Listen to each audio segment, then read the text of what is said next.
بسم اللہ کی برکت کا واقعہ کہا جاتا ہے کہ کسی علاقے میں قحط سالی پیدا ہو گئی۔ اس قحط سالی کی لپیٹ میں نہ صرف انسان بلکہ چرند و پرند سب اس کا شکار ہو گئے۔ مویشی مالکان بے حد پریشان تھے۔ اس دوران ایک مسجد کے مولوی نے جمعہ کے خطبے میں نہایت یقین کے ساتھ یہ بات بتائی کہ اللہ کا نام لے کر یعنی بسم اللہ پڑھ کر دریا کو حکم دیا جائے تو وہ بھی نافرمانی نہیں کرتا۔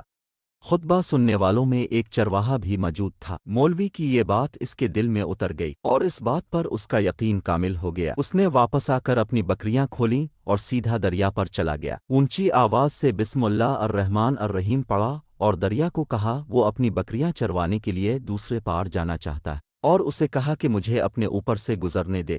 یہ کہہ کر اس نے اپنی بکریوں کو لیا اور دریا پر چلتا ہوا دریا پار کر گیا۔ دریا کے دوسری طرف کا علاقہ گھاس سے بھرا پڑا ہوا، درختوں کے پتے بھی سلامت تھے کیونکہ کسی کو یہاں تک آنے کی رسائی نہیں تھی۔ اس نے خوب اچھی طرح اپنی بکریوں کو سیر کروایا اور واپس لوٹ آیا۔ پھر یہ اس کا معمول بن گیا کہ وہ بکریاں پار چھوڑ کر واپس آ جاتا اور شام کو جا کر بکریاں واپس لے آتا۔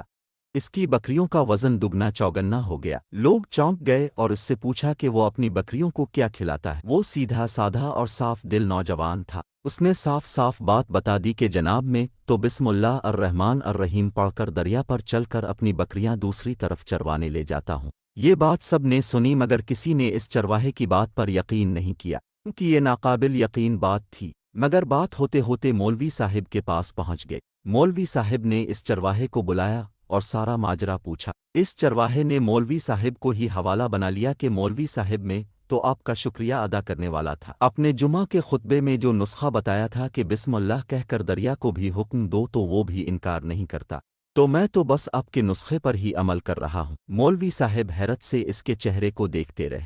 مولوی صاحب نے کہا بھائی صاحب ایسی باتیں تو ہم ہر جمعہ میں کرتے ہیں، فقط ان کا مقصد لوگوں کا ایمان بنانا ہوتا ہے۔ مگر بکریوں والا ڈٹا رہا کہ میں تو بس بسم اللہ کہہ کر پانی پر چلتا ہوں اور بکریوں سمیت پانی پار چلا جاتا ہوں۔ آخر کار مولوی صاحب نے صبح خود یہ تجربہ کرنے کی ٹھانی، جسے دیکھنے چرواہے سمیت پورا علاقہ بھی آ گیا۔ مجمع زیادہ تھا۔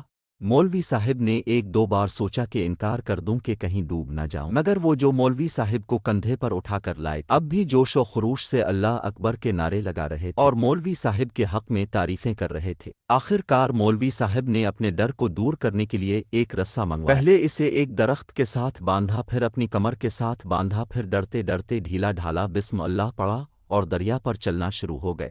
مگر پہلا پاؤں ہی رکھا تھا کہ پانی میں گر گئے۔ مولوی صاحب ڈوبکیاں کھانے لگے اور پانی کے بہاؤ میں بہنا شروع ہو گئے۔ لوگوں نے کھینچ کھینچ کر باہر نکالا۔ مولوی صاحب کی اس حرکت نے چرواہے کو پریشان کر دیا کہ مولوی صاحب کی بسم اللہ کو یہ کیا ہو گیا ہے، کیونکہ اس کا یہ روز کا معمول تھا۔ اس کے اپنے یقین میں کوئی فرق نہ آیا۔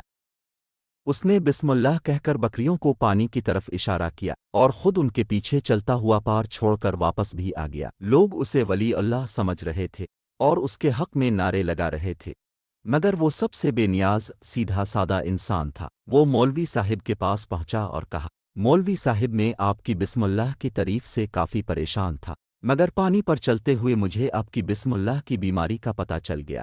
اس چرواہے نے درخت سے بندھی رسی کی طرف اشارہ کیا اور کہا مولوی صاحب یہ ہے آپ کی بسم اللہ کی بیماری، آپ کی بسم اللہ کی برکت کو یہ رسہ کھا گیا۔ آپ کو اللہ اور بسم اللہ سے زیادہ اس رسے پر بھروسہ تھا، لہذا اللہ نے بھی آپ کو رسی کے حوالے کر دیا۔ پھر کہنے لگا مولوی صاحب اب بھی کمال کرتے ہو، میں نے آپ کے منہ سے سنا اور یقین کر لیا اور میرے اللہ نے میرے یقین کی لاج رکھ لی، مگر اپنے اللہ کا کلام سنا مگر یقین نہیں کیا، لہذا آپ کو اللہ نے رسوا کر دیا۔